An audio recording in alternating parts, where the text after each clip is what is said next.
5 seconds.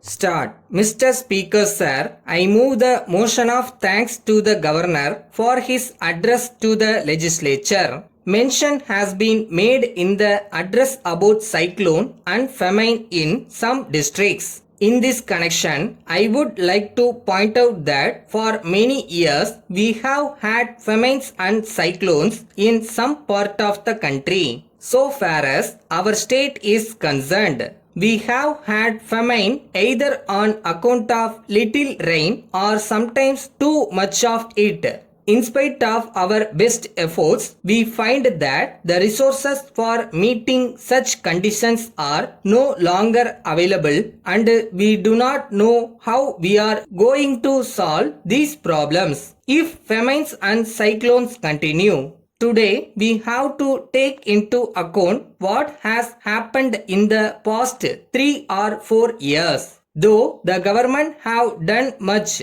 it has always been felt to be very little. But I think with the experience that the government have in the past, it should be possible for them to go into the question of famine and the possible help that they have to render in future as quickly as possible. I wish to point out that some machinery should be constituted so that the conditions created by famines during the last 4 or 5 years may be studied and it may be decided as to what can be done to give relief to the people as early as possible. I turn to the problem of agriculture. In our country, we should give the greatest attention to agriculture. Whatever may be the size of our population, food has got to be produced. So far as our state is concerned, we have to intensify agricultural operations so that we may be able to grow much more than what we are doing now. If we adopt scientific methods of agriculture and use better manure, I think that it will be possible to increase production. It will be good if production committees are formed in every village. They may see how best we can improve agriculture. The government may help them to promote the sale of improved seeds and better manure. If the government interference is reduced and the people are helped to help themselves, it will create the necessary enthusiasm for development. So far as irrigation projects are concerned, at present, no new irrigation projects are taken up and work on the existing projects is being slowed down. In my opinion, slowing down any irrigation project on the ground of want of finance is not a sound policy. The greatest economy can be effected by completing the works so that the fields may be irrigated and production increased.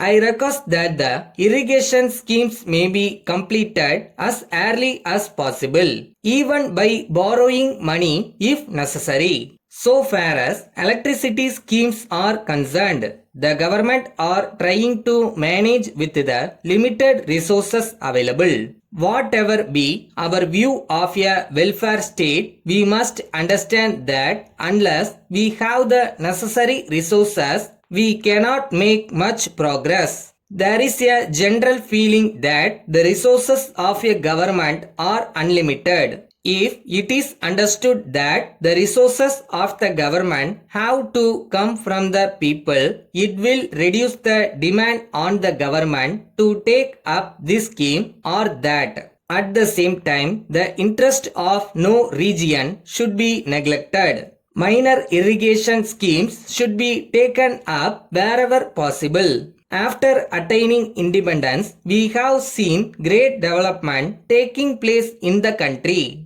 Of course, we desire more progress, but we have achieved so much progress in spite of all difficulties. Letter from Kumaran Publishers, New Delhi to Messrs. Jack and Company, Chennai.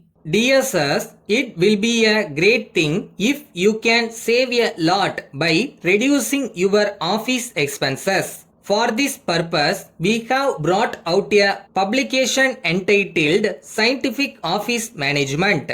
It will tell you how you can avoid waste in office expenses. We may tell you that the book is the result of a long research made by the author for many years. He is now really regarded as an authority on office management. We are glad to tell you that the book is a unique one of its kind. In the first instance, it was published as a textbook for schools and colleges. But as there was great demand, it has now been revised so as to meet the requirements of office managers. It deals with the problems of office management and gives sound advice on how to meet them. It has not left out anything which should be said, and at the same time nothing has been said which is useless for the purpose. As a matter of fact, the book will be a valuable guide to office managers and secretaries. Whatever be your line of business or problem, you are sure to profit by it. Please fill in the enclosed order form and send it to us. We shall be glad to send you the book by return of post. Yours faithfully.